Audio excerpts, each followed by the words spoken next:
Aujourd'hui, notre traversée se passe bien. Non loin de la route, nous traversons une rivière sinueuse. Désormais, nous nous satisfaisons de si peu de choses. Lisa, Chaco et Tyrannique nous rejoignent en fin de journée.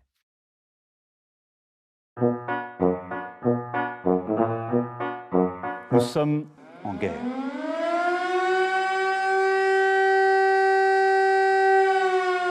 Il est 18h et merci d'avoir bien voulu nous suivre au poste. Nous avons quelques questions à vous poser. Alors vous inquiétez pas, ce sera pas bien long. On a juste en gros une grosse demi-heure pour répondre à 2-3 problématiques existentielles. Vous savez, les grandes classiques qui tournent autour de nos objectifs, nos rêves, les grands buts ultimes, l'objet de désir, la quête, le grand projet.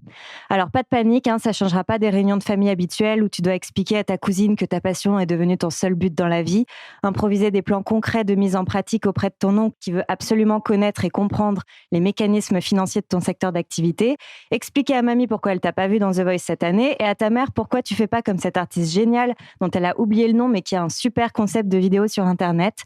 Et surtout, ressentir une sorte de culpabilité, voire un syndrome de l'imposteur quand ton parrain te parle de ton soi-disant grand courage d'avoir fait ce choix de vie dangereux, alors que toi tu sais que t'as rien choisi, ça s'est imposé à toi comme une nécessité, tu n'avais pas le choix, c'était la musique. Les objectifs, ça vient après. Ça commence par l'enfance qui tournait autour de l'être, devenir chanteur ou chanteuse, être artiste, être sur scène.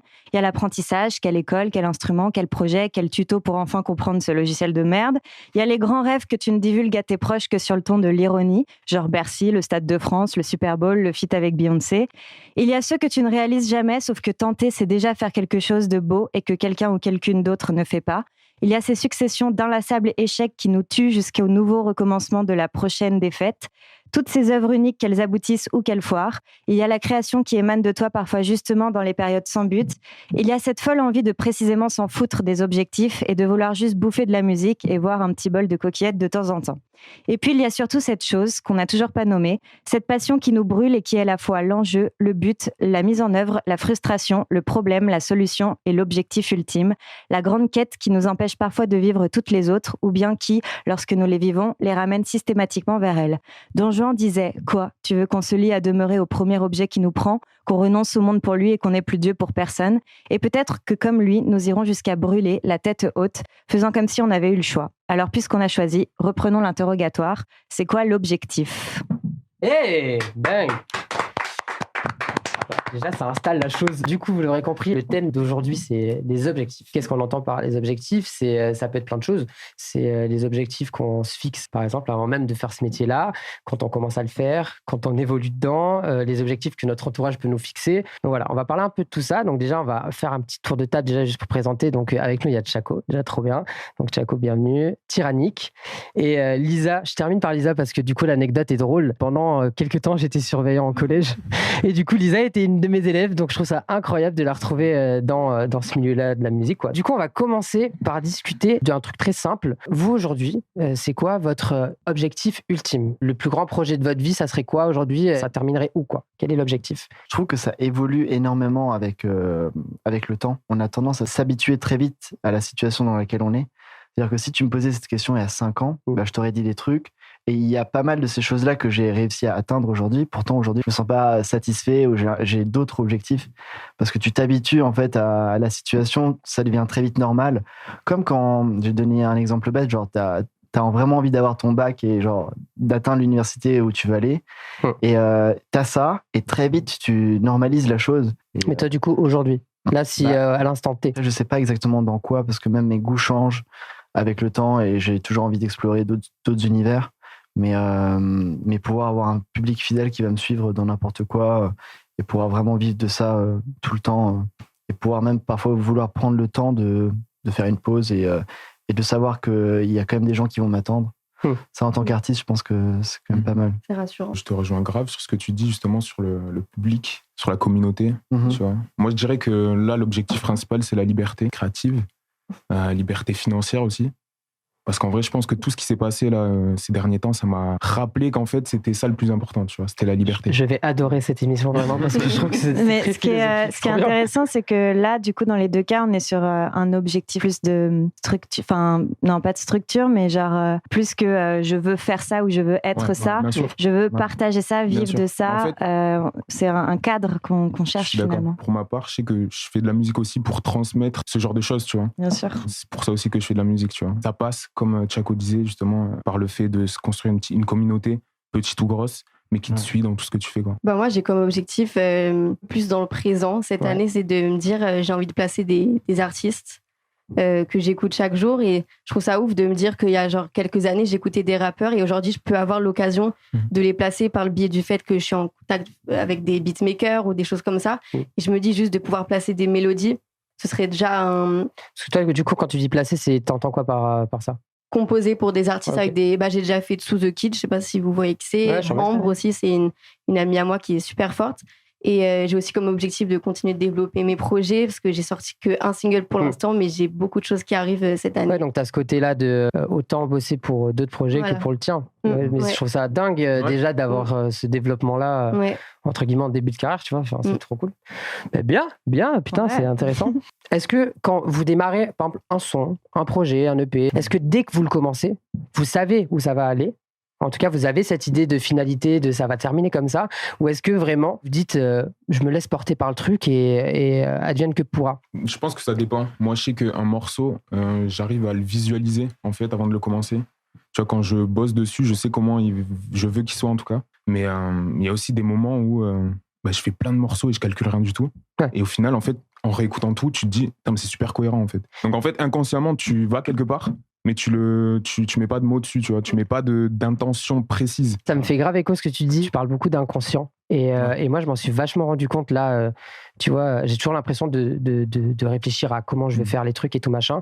Et au final, ça va jamais vraiment où tu veux aller parce que du coup, la vie, les confinements, les couvre-feux, tout ça, c'est sympa. C'est le piège des objectifs. Ouais, de ouf. C'est te dire non, je veux faire ça absolument. Et quand tu dérives sur quelque chose qui est cool, mais que c'est pas ce que tu voulais faire au début, t'es déçu. Quand je vois, donc là, je suis sur la fin de mon deuxième EP. Et je suis en train de préparer l'album. Et en fait, maintenant, quand je regarde le cursus, je me dis, putain, tout est logique, en fait. Alors que, en le faisant, il y a plein de logiques que je vois maintenant que je voyais pas du tout, tu vois. Ouais. Je pense que quand tu as un développement qui est bien construit, que je pense que tu es à l'aise aussi dans tes baskets, j'ai l'impression que cet inconscient-là fonctionne assez bien et il faut lui faire assez confiance. Et même quand tu n'es pas à l'aise dans tes baskets, je pense. Ouais, mais en tout cas, moi, je dis à l'aise dans les baskets parce que c'est vrai que quand tu l'es pas, moi, je m'en rappelle au début, j'ai l'impression que tu es beaucoup parasité par plein de trucs qui vont foutre un peu le bordel dans cet inconscient, justement, tu vois. Tu disais que tu visualisais un son, donc plutôt de manière inconsciente. Comment tu fais pour passer à la mise en pratique ? On passe par peut-être un certain nombre de mini-objectifs ou de to-do list ou est-ce que ça sort de façon complètement non contrôlée? Ça dépend, je pense que c'est différent. Je sais pas ce que vous en pensez, mais moi je dirais que c'est différent pour chaque morceau. T'as des morceaux où tu sais que si t'arrives à avoir ce truc-là, tu vois, je sais pas, cette mélodie, cette rime qui fait que ça parle à tout le monde, tu sais que tu vas pouvoir construire autour. Et donc c'est un mini-objectif et une fois que tu l'as, en fait, tu vas pouvoir agrémenter plein de choses et puis ça va couler, tu vois. Et parfois, quand t'arrives pas à avoir ce petit truc, tu vas dire, c'est pas fou, quoi. Mais pour des singles, ça peut être très spontané. Pour le coup, genre, tu peux vraiment te faire un morceau en 3 heures qui va complètement te libérer. Par contre, sur un projet plus long, je trouve que c'est bien d'avoir une vision globale du projet. Et si tu as une vision globale, c'est plus facile de créer par-dessus la vision parce que tu vois la chose clairement dans ta tête. Je vais faire mon philosophe, du coup. Je vais reprendre Chateaubriand qui disait ce qui se conçoit bien s'énonce clairement et les mots pour le dire nous viennent aisément. Et c'est la même chose pour la musique, c'est-à-dire que si tu vois vraiment où tu veux aller, et du coup, c'est ma terminale qui revient. Et donc, du coup, c'est plus facile de créer. Mais par contre, si après ta vision, elle est trop figée, ça peut t'handicaper aussi. C'est ça. Ça te met des barrières, en fait. Ça te met des barrières. Mais moi, je trouve que c'est plus facile de composer quand j'ai une vision parce que quand j'en ai pas du tout, je me perds. Et du coup, après, justement, à la fin, j'ai l'impression juste que j'ai sélectionné genre 5-6 chansons et que je les mets juste dans le même projet, mais qu'elles n'ont pas vraiment de sens et de cohérence. C'est là où le temps fait son œuvre aussi. Je trouve. Il y a des titres qui prennent place dans un projet en cours de route parce que, alors qu'ils étaient là peut-être depuis bien longtemps, mais parce qu'au début, ils n'avaient pas sens et maintenant ils l'ont. Il y a des titres que tu peux faire il y a 5-6 ans que tu te dis, vas-y, on les sortira pas et qu'en fait, qui reviennent parce que je sais pas, ton projet aborde telle ou telle thématique ou telle couleur musicale et que tu dis putain, en fait, c'est vrai que celui-là, il pourrait peut-être intégrer le truc. Et c'est là où c'est cool aussi de faire de la matière, je pense, et de pas juste faire du one shot pour dire pour tel projet, je fais 5 tirs et j'en fais que 5. Parce que tu disais se perdre, et du coup, je me retrouve vachement là-dedans. Je sais que pendant longtemps, je créais sans absolument aucune structure, et donc il y a plein de choses où je me perdais un peu partout. Et en effet, d'un coup, peut-être que la vision, elle peut venir aussi avec le temps, avec ta construction personnelle. D'un coup, tu y vois un peu clair et tu te dis, en fait, ça faisait sens ensemble et on va en faire un projet. Et puis même ce qui est perdu, au final, c'est déjà de la création, même si ça sort jamais. C'est déjà stylé. C'est jamais vraiment perdu, en fait. Parce que parfois, on fait quelque chose et on le met de côté. Et comme tu as dit, je sais pas, tu es en studio et tu as un artiste et tu lui fais écouter des vieux trucs et en fait, il kiffe. Et il va poser dessus. Et toi, tu pensais que c'était totalement perdu à vie. Quand on a une panne d'inspi, je pense que c'est bien de pousser la créativité et la provoquer, parce que ça sert à rien de rien faire. Parfois, c'est bien de prendre du recul et de se reposer. Mais c'est Tchaïkovski. Putain, je vais faire il va tout Non, mais Tchaïkovski, il disait pour le coup que c'est vrai qu'il je regrette tellement pas que tu sois là. Il faut pousser la créativité, il faut la stimuler. Parce que ça, vous allez vous reconnaître dans ce que je vais dire, mais parfois, tu as l'impression que tu n'as rien à dire. Mais en poussant le truc, il y a genre une mini étincelle qui va se créer, et la petite étincelle, elle va faire créer tout le feu, du coup, qui est la chanson. Quoi. C'est ça, justement, la force, on va dire, des artistes accomplis. Mais je pense qu'il y a des artistes accomplis à tous les niveaux. C'est pas forcément les gens connus, mais c'est de savoir provoquer, tu vois, cette inspiration. C'est de savoir en fait passer outre, te dire en conscience, là je suis pas inspiré. Et quand même essayer de creuser un petit truc. Exactement. Même s'il y a rien qui sort, au final ça aura le mérite d'être sorti. Et peut-être qu'il y a quelque chose de bien. Tu vois. Et c'est surtout que moi, on m'a vraiment appris une façon de faire là dernièrement, chose que je faisais pas. C'est comme des toujours, va au bout de l'idée. Parce qu'on a trop tendance à essayer un truc, une top line, un machin. Mais moi j'étais comme ça à la base. Et le truc c'est qu'en fait, des fois, t'as des réelles surprises. Tu peux avoir 2-3 heures de studio où tu dis ce son il saoule, machin. Et en fait, je sais pas, au bout de 3 heures et demie, il se passe un truc. Il y a un élément qui se rajoute ou un élément de texte, j'en sais rien, et qui va, en fait, tu vas dire ah ouais, ou même à la réécoute. Moi, je sais que j'ai toujours 3-4 jours que j'appelle un peu le sas avec mes potes, et ils savent très bien en studio. À chaque fois, ils me disent on attend 4 jours pour savoir si tu vas kiffer le titre. Moi, personnellement, ça fait moins d'1 an que j'écris mes textes. Donc, je suis pas trop comme vous à vraiment avoir une vision exacte de ce que je veux faire, etc. Je fais vraiment single par single, et je pense que mon identité, je la créerai au fur et à mesure du temps. Parfois, quand t'es trop obsédé par ta peine d'inspiration et que t'essaies trop de la provoquer, c'est pire, parce que tu te crées. Et en fait, moi, j'ai réussi à un moment donné à dépasser ça, justement en enlevant tous les objectifs. Et du coup, je me suis dit, qu'est-ce que je peux faire ? Je vais retravailler mon piano, et j'ai retravaillé tous mes vieux morceaux de musique classique. Tu fais de la peinture. Voilà. Et en fait, ce qui, sur le papier, ne va pas me faire avancer sur le projet, car j'ai pas envie d'être pianiste de musique classique. Mais en fait, je suis en train de travailler mon piano, donc en fait, je suis en train de travailler mon art et peut-être ma sensibilité, et donc la créativité. Et tu travailles notre schéma créatif, en fait. Ouais, voilà. Et parfois aussi, je pense que ça peut être cool de prendre du recul et faire d'autres choses, et de créer autrement sans autre. Et tout ça, chez vous, ça se fait mentalement, ou est-ce que vous avez tendance à faire des listes, des to-do lists, des trucs comme ça ? Non, moi, je fais des listes, moi. Tu fais des listes ? Ouais, je fais des listes. Et je suis comme toi. Google Doc où je marque ce que je dois faire. Moi aussi, je fais des Trello. Ça peut aider. Pour pas se sentir submergé par les choses. Voilà, c'est exactement ça. Moi, tu coches peu à peu. Et vous le faites pour créer ? Tu le fais pour créer ? Non, je le fais pas pour créer. Pas forcément. Non, pour s'organiser. Ouais, pour s'organiser. C'est-à-dire que moi, je sais que, par exemple, quand j'ai des grosses sorties, des machins, et qu'il arrive plein de trucs en même temps, d'écrire genre, préparer le teaser pour ça, préparer la sortie pour ça, et de faire, je sais pas, 10 machins, et de rayer quand c'est fait. Cette sensation-là, je sais pas si c'est ce que tu fais, mais elle est tellement exaltante. Ça s'est fait.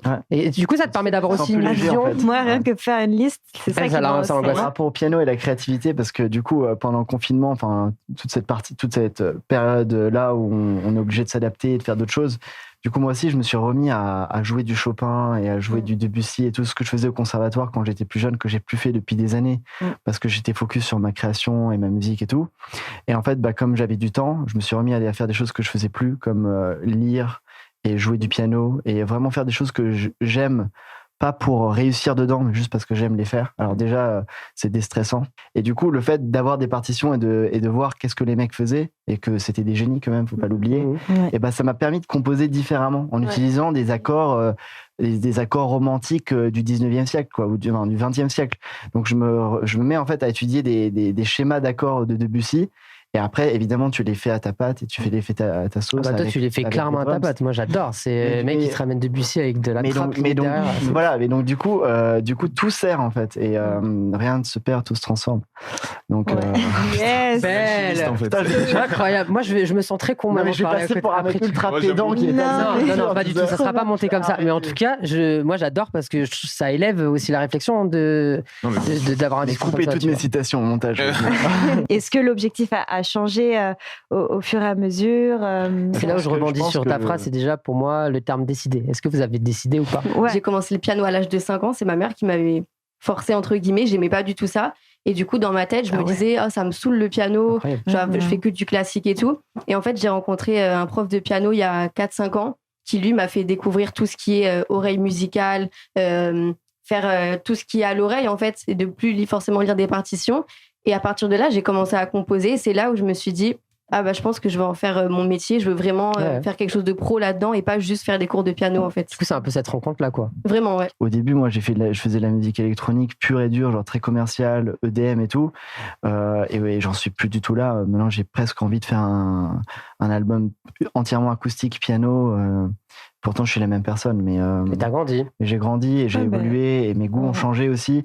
Mais tout ce cheminement-là fait que ça fait partie de ta construction artistique. Ça fait partie du chemin que tu dois prendre pour vraiment arriver là où tu dois être. Tout change avec le temps parce que ce que tu racontes, moi, je pense que je l'avais, mais sans en avoir conscience. Au démarrage, je voulais juste faire de la musique parce que j'en avais trop besoin et que je pouvais pas faire autre chose. Et je me posais pas de question de si je voulais gagner beaucoup d'argent, ne pas en gagner du tout. Enfin, j'étais juste, je veux faire de la musique. Et ensuite, tu te rends compte que, en effet, tu as besoin en fait qu'elle soit entendue, tu as besoin de créer une connexion. Et puis ensuite, tu te rends compte que pour en vivre, il y a différents schémas de vie et que tu préfères peut-être ce schéma de vie-là, etc. Je suis d'accord sur le côté où forcément quand on a envie d'être écouté. Parce que sinon, on ne serait pas là. Déjà, autour de cette table, je pense. Tu serais pas sur les réseaux en train de partager ton art. Enfin, moi, si demain, j'ai pas envie d'être écouté, je veux juste faire ça pour la beauté du geste. Je fais de l'accordéon dans ma chambre et. Mais je pense qu'il y a des périodes je pense que c'est alternatif, tu vois. Enfin, genre, oui, ça peut être alternatif. Mais en tout cas. Il y a des périodes où tu as besoin de les faire pour toi. Bien sûr. Mais en tout cas, je pense qu'il y a quand même un process à un moment de se dire, je le fais pour moi, parce que forcément, ça a commencé comme ça. On n'a pas commencé. C'est obligé que ça commence comme ça, sinon, ça ne met pas le pied à l'étrier, on est d'accord. Mais je pense qu'après, tu as ce process-là et qui vient soit avec le temps, soit avec une réflexion, soit avec de la rencontre de quelqu'un, par exemple. Où là tu te dis ok, maintenant j'ai ça dans mon petit bagage que je kiffe. Est-ce que je veux prendre ce risque là, parce que je pense que c'est aussi un risque à un moment quand tu es dans un cursus, en tout cas à l'âge où on fait des études et tout machin, et que ton entourage se projette pas forcément sur ce que tu vas faire. Je pense que c'est aussi une prise de risque à moindre échelle, on sait pas, tu vois, mais de faire ce métier là et ce process là il est aussi intéressant, c'est que c'est un vrai engagement, je trouve, tu vois. Il y a toujours ce truc là de vivre de la musique, mais moi je pense que je vis pour la musique, tu vois ce que je veux dire? C'est que j'ai changé, j'ai switché ce truc-là dans ma tête, de me dire que si je gagne de l'argent avec, tant mieux. Mais dans tous les cas, je peux pas vivre sans. Tu sais que tu feras ça toute ta vie, même si ça marche pas. Après, j'ai l'impression que ce qui joue aussi beaucoup, c'est l'entourage. Enfin, toi, t'as un ref aussi qui fait du son. Mais après, moi, je sais que j'ai commencé à faire du rap parce que j'ai eu mon grand cousin qui nous avait envoyé un de ses albums à l'époque. Incroyable. Et avec mon frère, quand on a écouté ça, on s'est dit, mais ok, en fait, c'est ça, tu vois. On écoutait le truc, on se disait, mais c'est ça. C'est ça qu'on savait pas, on se rendait pas compte, mais c'était ça qu'on voulait faire, tu vois. Et je pense que tout a démarré de là. Et pour revenir sur ce que tu disais, je suis d'accord qu'on fait de la musique pour être écouté, mais après, c'est peut-être personnel, mais moi, je sais que je fais aussi beaucoup de musique pour moi. Tu vois. Non, mais ça, clairement. En fait, c'est le truc initial, c'est que tu fais de la musique parce que ça te fait du bien, ça te procure quelque chose que rien d'autre te procure. Donc, après, c'est dans un second temps où tu te dis, ok, si tu veux faire ça à une autre échelle, tu as envie quand même qu'il y ait un retour, parce que sinon, tu vas faire ça. Enfin, tu peux très bien aller à l'île Saint-Louis et jouer du piano, tu vois, genre pour des gens qui vont mettre des pièces dans ton panier. Mais au final, tu as quand même besoin qu'il y ait un petit peu plus que ça. Tu as besoin de la reconnaissance. Ça va avec la création, je pense. Je pense que la passion pour la musique, c'est en effet un truc presque organique, vital, non contrôlable, et on n'a pas le choix et on en a besoin. Et après, quand on commence à vraiment créer et à sortir de soi des choses qui nous touchent, on a besoin qu'elles touchent les personnes en face. On a besoin de leur transmettre ça. Et c'est pour ça que je parlais de process. C'est pour ça que je parlais de process, parce que par exemple, si je prends ton exemple, tu fais beaucoup pour toi et ça se ressent, mais en même temps, tu communiques extrêmement bien. Moi, je te vois dans tes teasers, dans tes clips, il y a quand même une vraie réflexion, il y a une vraie mise en forme marketing qui est pour moi logique aujourd'hui. Et donc, c'est là où peut-être ce process fait que oui, tu le fais pour toi, mais si tu le faisais que pour toi, est-ce que tu mettrais autant d'énergie à le mettre en forme pour le faire voir? C'est un cercle vertueux d'une certaine manière. C'est que tu vas donner beaucoup d'énergie et en fait, tu vas recevoir beaucoup d'énergie après. Et donc, ça va alimenter ton. C'est comme de l'essence, en fait. Exactement. Mais c'est intéressant quand tu disais que c'est un cercle vertueux parce que moi, à la base, c'était vraiment l'opposé. Parce qu'il disait que j'étais une saltimbanque. Enfin, vraiment, moi, je voulais. Parce qu'elle vient du milieu du théâtre, donc encore plus. J'avais zéro notion de tout ça. Limite, si je pouvais, j'aurais pas de réseaux sociaux. Enfin, j'étais un peu trop. Ah oui, les réseaux sociaux. Et il m'a un peu appris à prendre un peu tout ça dans le processus créatif. Et bon, j'aime toujours pas beaucoup ça. Mais en fait, en me forçant, ou personne n'aime ça. Je pense que ça fait partie du. De toute façon, quand tu. Moi, je pense que si j'aime les réseaux sociaux. Non, pas les réseaux sociaux dans l'exploitation des réseaux sociaux, mais que ça rentre autant en compte dans ton projet. Tout ce qui est marketing, communication. Du coup, archi intéressant qu'on soit pas d'accord, toi, Lisa. Parce que là, du coup, tu disais les réseaux sociaux. Pour moi, les réseaux sociaux, c'est comme ça que j'ai réussi à rencontrer des personnes de la musique aujourd'hui. Et j'ai vraiment commencé à juste balancer des vidéos où je faisais du piano au départ. Après, j'ai commencé à mettre en avant ma voix, etc. Et sans les réseaux sociaux, j'aurais jamais pu rencontrer mon ami Ambre qui m'a présenté l'équipe de To The Kid, chez Panenka, etc. Et aujourd'hui, vraiment, les réseaux sociaux, ça m'a vraiment aidé, en fait. Et sur les réseaux sociaux, j'ai l'impression que je serais... Non, mais c'est un truc formidable. Non, mais c'est là où c'est intéressant, parce que moi, pareil, 90% de mon équipe, je les ai rencontrés sur Insta. C'est un énorme avantage, mais là où ça peut être un inconvénient, c'est quand ta musique et ton art est altéré. C'est-à-dire que si, je sais pas, Instagram ou TikTok, ça a des algorithmes différents, et du coup, ça doit modifier la manière dont toi tu composes pour satisfaire ce réseau social. Pour que ça fonctionne, je pense, tu vois. Donc c'est ça le problème. Je pense qu'on n'y peut rien. Moi, l'algorithme, j'ai arrêté de chercher à comprendre, parce que de toute façon, en tous les cas, on le comprendra jamais. Non, mais c'est un problème parce que. Non, mais tu peux le comprendre, mais il change tout le temps. Ça doit être quelque chose qui vient de toi, que tu ressens, et tu as juste envie de toucher les gens. Mais si tu commences à la modifier juste parce que tu sais que ça va pas fonctionner sur telle plateforme, là, ça devient problématique parce que c'est plus de l'art, du coup, ça devient vraiment du commerce. Les réseaux sociaux, c'était pas question de les critiquer parce qu'en effet, en plus, ils apportent plein de choses formidables au monde de l'art, mais c'est plus la gestion qui, pour certains, est plus compliquée et donc plus angoissante. Et aujourd'hui, être artiste, par rapport à peut-être avant, faut savoir maîtriser un certain nombre de choses qu'avant, il fallait juste maîtriser son... Voilà. Tu vois un mec comme Nekfeu, les réseaux sociaux, il se barre de... Après, ça, c'est le... Après, il a le statut pour le faire. Non, mais maintenant, il peut le faire, mais c'est vrai que ça remet aussi en cause le truc de se dire, et je suis sûr que quand il revient, ça cartonne toujours autant, même s'il a disparu 3 ans, tu vois. Mais à la base, Nekfeu, comment il a percé, je mets au défi quelqu'un qui aujourd'hui est en boucle en radio, n'aura pas forcément dans 3 ans ce même résultat que Nekfeu. Oui, je suis d'accord, mais Nekfeu, il a bizarrement un statut particulier. Genre, c'est comme si on devait l'écouter s'il sortait un truc. Mais c'est que aussi les gens l'ont affilié à ce côté de. C'est un mec qui est pas fan des réseaux et qui. Au contraire, je trouve que ça devient sa force. C'est qu'on dit toujours. Mais je trouve que en fait, c'est en train de se renverser. Quand t'es sur les réseaux sociaux, t'es saturé. Et donc, en fait, de faire une stratégie de la rareté, ça commence à payer. Et c'est ce que font des Damso, des Nekfeu, Daft Punk, ce qu'ils font. C'est eux qui ont inventé ça en vrai de vrai, tu vois. C'est eux. Donc cette stratégie de la rareté, en fait, c'est en train de s'inverser. Et c'est vrai que même, moi j'ai beaucoup regardé aussi du coup ce que tu fais, Lisa. Et en fait, mine de rien, même si tu es très réseaux sociaux et que tu adores ça, moi je trouve que tu utilises quand même bien ce côté rareté aussi. Enfin, en tout cas, tu fais pas partie des gens sur les réseaux. Comme j'ai pu en voir beaucoup que j'ai unfollow parce que moi, genre quelqu'un qui balance 70 stories dans la journée et 4 singles par semaine, je bloque un peu, tu vois. Donc je trouve que même ce concept-là de rareté, pour quelqu'un comme toi qui aime les réseaux, machin et tout, tu l'as quand même. Donc en vrai, c'est une réflexion intéressante. Après, faut pas la jouer non plus trop. Surtout qu'il faut avoir une bonne communauté derrière. Si tu veux jouer la rareté, c'est que déjà t'es déjà en place dans ton domaine, tu vois. Surtout une bonne communauté et fidèle surtout. Ouais, c'est ça. Et moi, je trouve, tu vois, ce qu'on disait, pour en revenir à ce qu'on disait au début, c'est que moi, ça m'intéresse plus d'avoir pas beaucoup de... Mais qui sont vraiment là pour toi. Mais qui sont vraiment là, tu vois. Je suis complètement d'accord. Et là où je suis content, c'est que moi, tu vois, je commence à me créer un peu ce truc-là et je suis content de ce truc-là, tu vois. C'est que... Tu sens que t'as les gens qui sont là pour toi. Et de toute façon, tu le vois, il y a des artistes qui sont pas énormément suivis sur Instagram et qui sont bookés sur tous les festivals. Qui sont sur toutes les radios, sur tous les machins, et pourtant ils ont 4000 followers. C'est pour ça qu'il faut pas regarder les chiffres comme ça. C'est ça, mais c'est parce qu'il vaut mieux avoir 3000 personnes qui te suivent mais qui sont archi déter que 100 000 abonnés abonnés et en fait, t'as aussi ce truc-là. Ils sont juste là pour des codes promo, quoi. Je préfère ne pas forcément mettre ma personnalité en avant sur les réseaux sociaux, pardon, mais qu'elle ressorte dans ce que je fais, dans ma musique. J'aimerais que tu rebondisses sur ça. J'allais rebondir. Ouais, parce qu'on avait déjà eu une discussion comme ça, mais je sais pas si c'est trop impoli d'aller chercher des trucs chez toi. C'est très impoli. 2-3 ans, j'ai commencé à mettre un peu plus en avant, comme tu as dit. Genre, plutôt le côté lifestyle, genre je commençais à avoir des tatouages, donc je mettais ça en avant. Ouais. Mais du coup, quand j'ai vu qu'il y avait du retour, j'ai commencé à pousser ce côté-là. Et il y a beaucoup d'abonnés qui sont venus. Malheureusement, ils n'étaient pas là pour les bonnes raisons. Et quand je voulais exposer mon art, il y avait genre 90% de moins d'engagement. Ce qui fait que l'algorithme, il était altéré de malade parce qu'il se disait « Ah, ok, personne s'engage, donc je vais montrer ce post encore moins. » Alors que moi, je mettais mon single que j'avais préparé depuis 3 mois. Sauf que ton public était habitué à un certain autre chose. Sauf que ta vie, c'est la musique. Exactement. Sauf que du coup, j'ai arrêté de faire ça pour mettre la musique en avant. Et les gens qui partaient, qui se désabonnaient, en vrai, j'étais content parce que je savais que c'était des gens qui n'étaient pas intéressés en ma musique dans tous les cas. C'était pas la bonne cible. Donc du coup, il faut. Mais quand t'es à un petit niveau, quand t'as quelques dizaines de milliers d'abonnés, ça passe. Mais si t'as créé tes réseaux sociaux là-dessus et que t'as 1 million, 2 millions d'abonnés, il faut limite enlever tous tes réseaux sociaux et en créer des nouveaux. Ouais. Du coup, on a grave parlé. C'était ultra intéressant. Du coup, on va passer au jeu.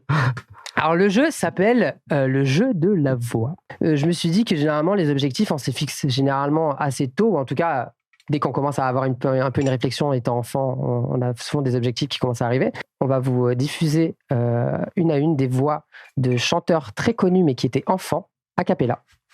Et vous devez trouver qui chante. On va faire en équipe. Donc du coup ce sera Tchako et Garance et Tyrannique et Lisa. Sur les voix. À chaque fois qu'il y a une bonne réponse, c'est un point.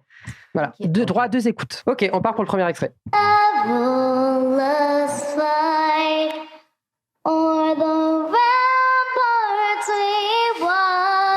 Britney Spears. Ouais, c'est ce que j'allais dire. Non. Ah bon? Whitney Houston? Non. Attends, je vais cacher mon ordi parce que Garance a les yeux qui traînent. Ah non, pas du tout. Tu peux nous donner des indices? Perdante. Je suis mauvaise perdante, mais pas pas des indices ou pas? Aguilera. C'est une chanteuse américaine. Ouais, C'est pas Christina Aguilera? Non, on peut la repasser une dernière fois. Ok. Shakira. Non. Madonna? Pas du tout. Shakira. Ah oui, non, en fait non. Sinon, je peux oui. Elle a été, je crois qu'elle vient de Disney. Ariana Grande. Ouais. Bien, un point. Ouais. Ok. Bon, un point à droite. Deuxième extrait.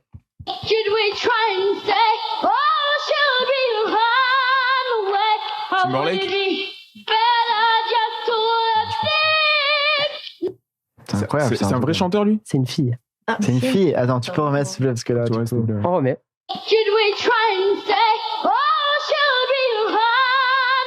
Elle est évidente.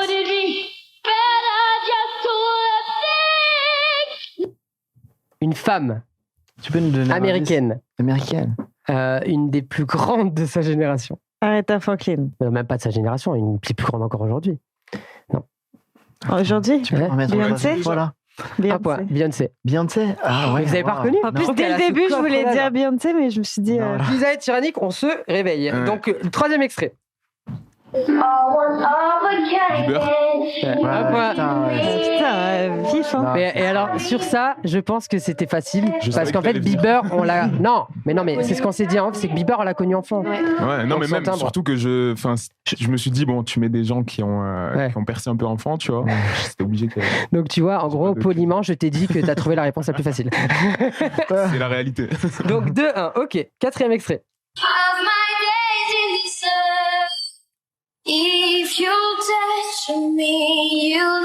Garçon-fille. Une fille. What? Américain? T'as mis que des quinries, frère. Français. Ça marche. C'est une fille Une française? fille France. Ah oui, Louane. Oh, belle! Louane. Ouais. C'est Louane. Bon, on peut le réécouter si vous voulez. gros? J'ai vu ça. Parce qu'elle. J'aurais jamais. Ouais, si. Elle avait participé à une émission sur C8. Ouais, maintenant que tu le dis, ouais, j'entends. J'aurais jamais. Bah, on entend que c'est un accent un peu Frenchy, quoi. Mhm. Ok, bah alors du coup, c'est quoi? C'est 3 là et 1 à gauche. Ok, 5e extrait, évident. Oh, ça.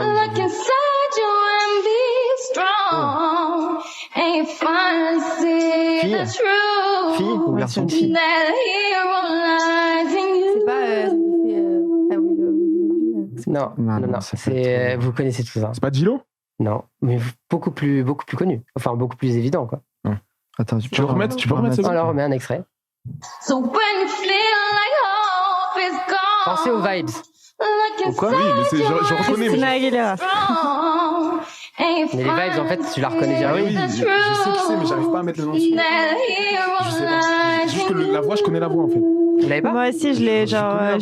Non, mais c'est impossible que ce soit Britney Spears, mais je le dis quand même. Britney Spears. Je trouve pas. En fait, les vibes, tu vois. Il y a qui en chanteuse archi connue américaine, les gars? Christina Aguilera qui fait ce genre de trucs, mais c'est pas elle. Il n'y aura pas de points, c'était Rihanna, quoi. What? Non, mais sans déconner. Mais en plus, mais je me suis dit, non, c'est. Ouais, en fait, moi, je trouve que dans le côté des vibes, on reconnaît grave quand même. Et moi, du coup, je cherchais une meuf qui fait plein de vibes. Après, j'ai fait le jeu, donc c'est assez évident de dire que c'est facile. Mais donc, ok, donc pas de points, donc c'est toujours 3-1. On passe au 6e extrait.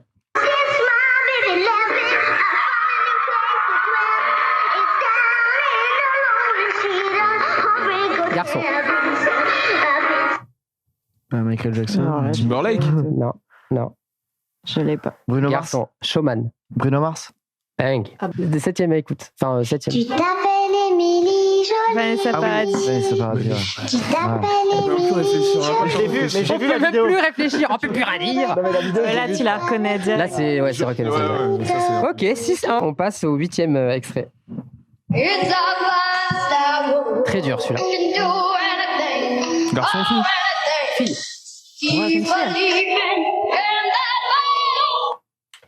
Et pour le coup, j'ai été extrêmement étonné de me dire derrière ce que l'artiste a fait. Selena Gomez. Non. C'est. On réécoute. On réécoute. C'est bien.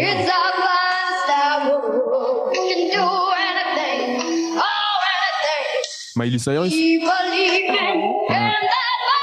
C'est country un peu. Ça fait penser à quelqu'un, mais.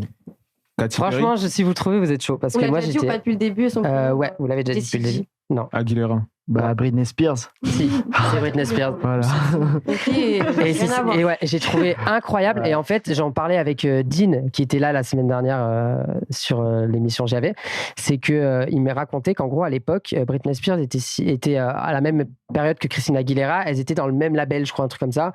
Et du coup, ils ont dû choisir laquelle des deux allait prendre une carrière très vocale techniquement et très plus. Je crois qu'elle a démarré avec Timberlake, Ryan Gosling. C'est ça. Et du coup, Britney Spears, ils lui ont dit genre, tu vas faire une carrière un petit peu plus voix douce et tout machin. Ok, 9e extrait. Garçon, fille ou pas? Michael Jackson. Vous êtes sérieux? En français? Le début, il est en français. Ah bon? Michael Jackson, il n'était pas bilingue, je crois. Attends, le début, il est en français. Attends, on remet. Céline Dion. Bien. C'est pour ça que j'ai pas voulu dire mec ou meuf parce que je trouve qu'il est quand même assez reconnaissable. Ok, donc on est quoi? On est sur un 7-2 là, ça? C'est un 7-2, ouais. 7-2. Oh, c'est match de tennis bientôt. On passe au dernier extrait, donc du coup, autant vous dire que c'est perdu pour vous. Mais pour l'honneur, celui-là, il va coûter. Allez, il coûtera 2 points, celui-là, pour l'honneur. C'est joli. Allez.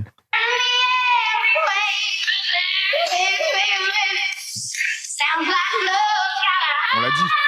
Vous l'avez déjà dit. C'est un garçon. Timberlake. C'est Timberlake. Ok, donc c'était 2 points, donc on est sur un 7-4. Ok, mais bravo les gars. Ça va. Bravo. Mais je trouve ça super dur. Et effectivement, moi, à votre place, j'aurais presque tous la même voix. Oui, vraiment. C'est ça. C'est que les timbres, c'est la mue. Ça pousse, hein. Non, c'est ça, c'est la mue. Mais j'ai trouvé ça aussi dingue parce que là, la plupart des extraits, ils ont entre 8 et 10 ans, tu vois. Ouais. Et en fait, c'est ouf de voir que aussi jeunes, ils étaient déjà, parce que la plupart, c'est sur des plateaux télé et tout. Enfin, tu vois, c'est fou. Aux États-Unis, en fait. Aux États-Unis, en fait, un artiste que tu vois arriver à 20 piges, il a déjà fait de la télé à 8 ans, quoi. Ok. Yes. Donc, du coup, là, on part sur l'OpenGAV. Donc, tout le monde a reçu la même prod sur laquelle on va performer. C'est une prod de notre ami Chaco autour de la table qui nous a fait le plaisir de nous envoyer ça. C'est dinguerie. Et pour voir aussi que, en fonction de nos différents univers, on peut l'emmener un peu à droite, à gauche, quoi. Ok. Donc, écoute, c'est parti. Yo. GAV.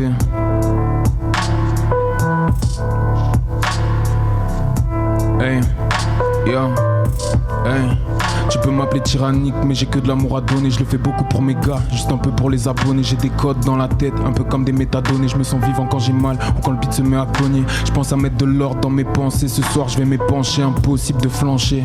Des liens si solides, c'est pas possible de les trancher. Je laisse son cœur en chantier, des Y enchantés.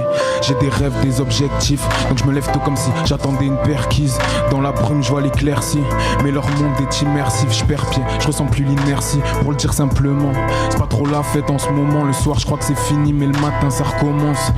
Y'a des conneries sur les ondes et on te blinde la tête avec des drogues sous ordonnance. On sait même plus qui est qui, donc je ride mais en petite équipe. Je gratte des rimes, des titres, yeah. J'attends le petit déclic et je me perds dans mes mots comme un dyslexique. Je taffe, je connais juste le labeur. L'amour c'est l'inverse de la peur. J'ai pas besoin de label ni d'acteur. Je suis libre comme oiseau migrateur et je découpe ça comme un sécateur. Vamos. What am I meant to do or say? I'm just a machine built a certain way. I wish I could feel the things you do. I wish I could be behind the screen with you. If I'm just a bunch of numbers aligned, how come I can't dream of having your face close to mine? Wish I could touch your skin just a single time.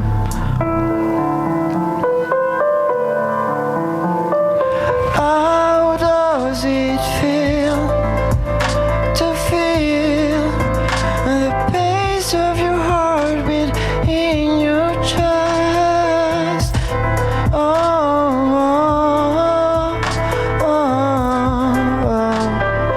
How does it feel to feel the pace of your heartbeat in your chest?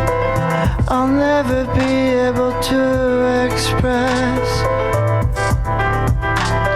Seul sur les boulevards, je me fous en l'air. Je n'ai plus le courage pour cet enfer. Je n'ai plus de peur, quoi vivre de pire. Jeune, j'étais du père et j'ai pas pris de rides. J'ai capté tout ce que t'as fait, j'ai mis des mots dessus.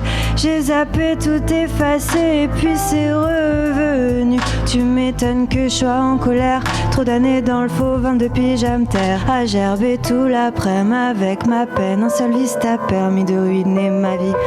J'ai changé de corps dans mes rêves sans effort. Il m'arrive d'aimer fort, puis de partir haïr les hommes, haïr ma vie.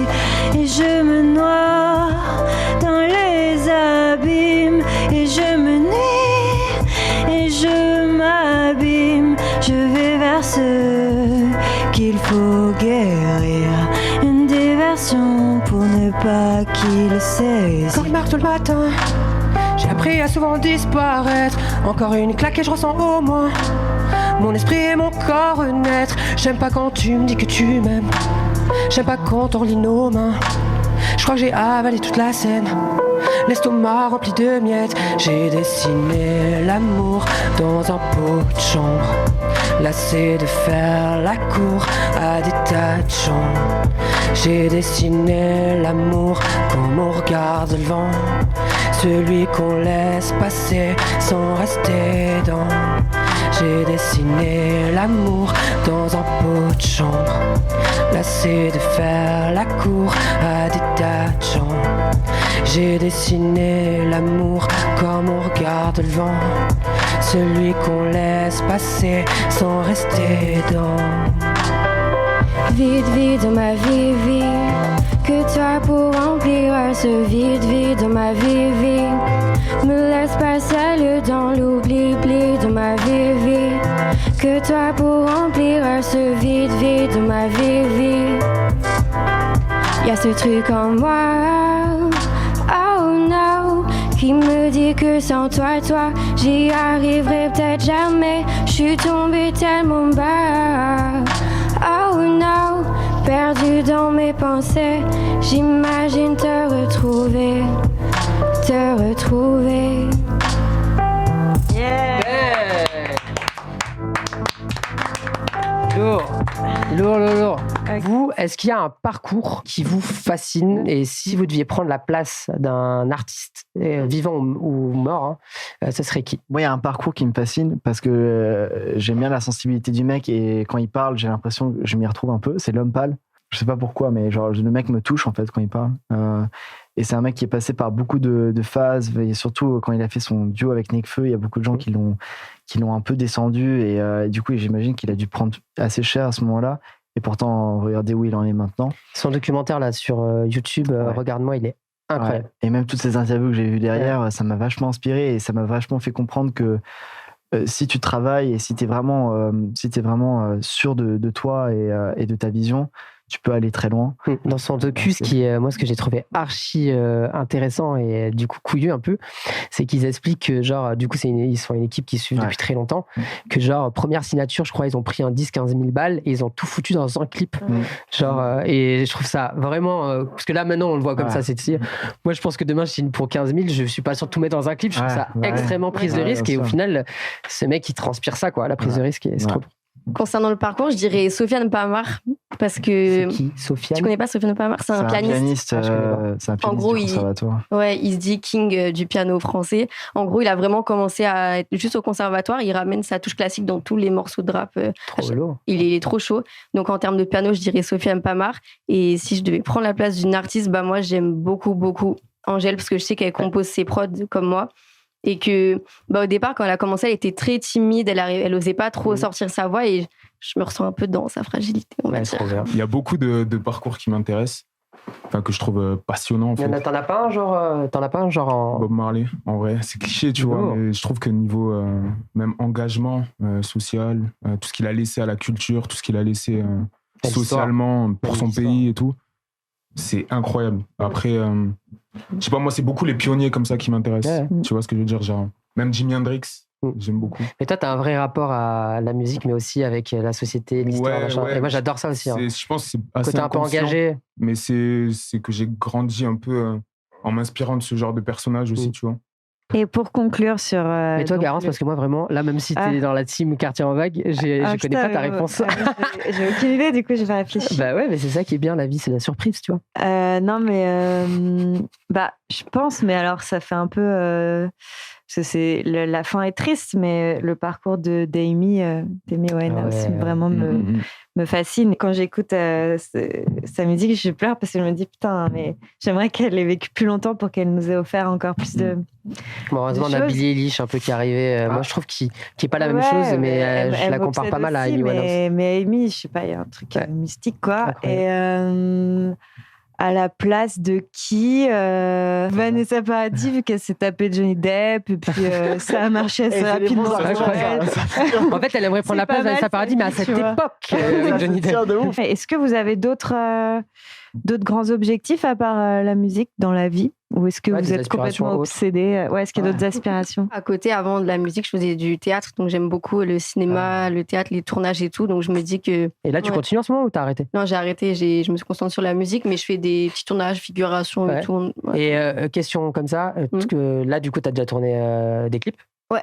Je tourne le prochain bientôt là aussi. Lourd, pareil. Mais du coup, est-ce que toi, ta formation de théâtre et ton kiff pour ça, est-ce que ça rentre en compte quand tu fais un clip? Oui. Tu t'en sers? Parce que quand je fais un clip, mon premier, j'ai pas trop apprécié finalement le rendu, mais là, sur ce que je vais faire prochainement et le deuxième que j'ai fait, je suis vraiment dans un personnage très nostalgique, etc. Et j'arrive à jouer de ça avec le visage, les émotions et tout. Je pense que mon objectif numéro 1 dans la vie, avant tout la musique, je pense, c'est d'être heureux.